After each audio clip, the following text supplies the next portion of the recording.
Hey, what's up everybody? Welcome back to another This Week in Gaming video. We have some things to go over, like Nintendo recognizing what USBs you can use to not break your console, to a potential release date to Darksiders, so let's get right into it.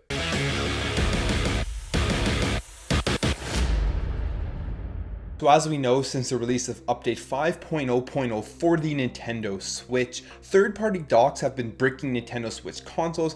Nintendo has recognized this and they have said that you should only use their docks, and now they have come out specifically with what charging cables you can use in order to make sure that your console doesn't brick. And these are USB-A and USB-C cables with 56K OHM resistors. So make sure that if you are charging your Nintendo Switch that they're meeting those specifications. And like I said in my previous video, if you're using a third-party dock, I would highly recommend to stop using it right away. So we may have been tipped off of when Darksiders 3 will be released. On EB Games website, they had a posting for Darksiders 3 and it said the release date for August 8th, 2018. Now, we don't know if this is confirmed or if this is true, but keep in mind that August 8th is a Wednesday and games are usually released on a Tuesday or a Friday. So this could just be a placeholder for now, but if you are excited for Darksiders 3, make sure to keep an eye out for that date. So with God of War on the horizon, just a couple of weeks away, we got more information about its performance on the PS4 Pro. So we know that it will have all of the 4K enhancements if you're playing in 4K. But we've also now been told that if you're playing in 1080, it will be a lot smoother experience. Here's exactly what Corey Balrog had to say about this smooth experience. If you run in 1080 on Pro, it will use the power normally used to render in 4K to make the game run faster. It looks, moves so nice. Now, we didn't get any indication on what the frame rate would be, other than him saying it'll be very smooth, so who knows exactly what that means. And besides that, we got information that the file size for God of War will be 44.6 gigabytes, so make sure to start clearing up some space on your PlayStation 4 for when this drops. So Shadow of War is taking out all of the microtransactions in the game, and Warner Brothers on their community page released a pretty big press release as to why they're doing this, and here's exactly what they had to say. The core promise of the Nemesis system is the ability to build relationships with your personal allies and enemies in a dynamic open world. While purchasing orcs in the market is more immediate and provides additional player options, we have come to realize that providing this choice risked undermining the heart of our game, the Nemesis system. It allows you to miss out on the awesome player stories you would have otherwise created, and it compromises those same stories even if you don't buy anything.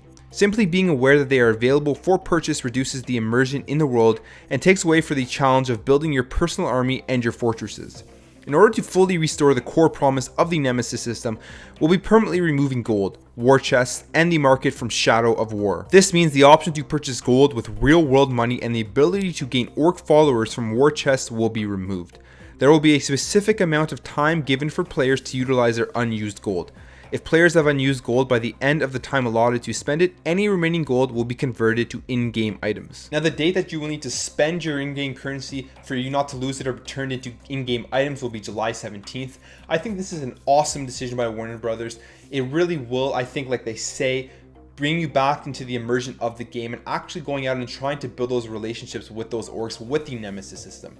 Now, I bought Shadow of War on Black Friday for $39.99. I got a great deal on it, and I still have it in its original packaging. I haven't even opened it, and not because of the microtransactions, because I love the first game and I really just wanted to play this game. I just haven't gotten around to playing it with my huge backlog, but now I am even more enticed to open and start playing it, and I'm really excited for these new changes to take effect. So various news outlets have been receiving scaled purple eggs with a message on a card from Falcon McBob that says something is about to hatch. Now, people were confused about who Falcon McBob was and what this meant, but doing a little bit further investigation on Twitter, Falcon McBob is a handle right now on Twitter. It's a profile with the handle of Spyro the Dragon. So obviously it relates to Spyro the Dragon, and most likely this means that we will be getting that Spyro remaster that has been talked about in the last couple of weeks.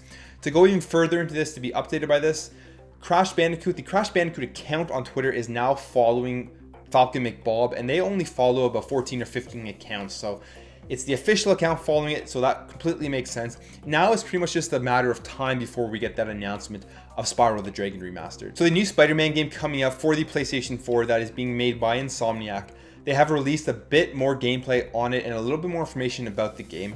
And they're talking about how this Spider-Man game, you will be using a Spider-Man that has experience and knows how to use all of his abilities, rather than starting with a Spider-Man that is new to trying to learn his abilities.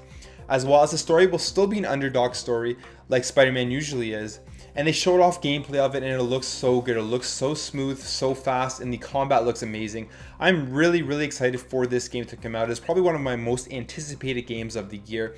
I already have it pre-ordered and everything. I pre-ordered it way back at last E3 and actually got a good deal on it, because last E3, if you were to pre-order games right when they were announced, you got them for about half the price or something. It was crazy like that. I got it for $49.99 instead of $79.99, which games cost here in Canada. So I'm really excited for this game. Check out this gameplay footage because it looks absolutely awesome. So if you're like me and you missed Donkey Kong Tropical Freeze on the Wii U, you'd be pretty excited that's coming out for the Nintendo Switch. Hopefully we'll have a reduced price tag than a full version game, but we'll see. But there is more news on it, and it is that you will be able to jump into levels a lot faster. You'll be able to do things a lot faster because the load times have been cut in half. So keep an eye out for more information on Tropical Freeze if you're looking forward to this game. So when Chrono Trigger had a surprise release in February, people were pretty excited about it. But then they started up the game and they were experiencing some things that they really didn't like the UI. A lot of people didn't like the graphics, and Square Enix is recognizing all of these problems, and they're going to be releasing 3 patches to take care of a lot of the problems that people are complaining about. And here's exactly what they said about these 3 patches. We have been working on addressing the issues you've raised, and we will be releasing a number of patches over the coming months as we continue to support Chrono Trigger on Steam. So it sounds like the first update will include the ability to go back to the old Chrono Trigger graphics if you don't like the new ones. It will also have different updates that come with it, and Square Enix promises to post all of the updates on their website. So make sure to keep your eye out for those updates if you're playing Chrono Trigger on Steam. So that's your news. If you enjoyed this video, make sure to hit that thumbs up button, leave a comment down below about any of the things I talked about. If you're new to this channel and you enjoyed this video, hit that subscribe button, and I'll catch you in the next video.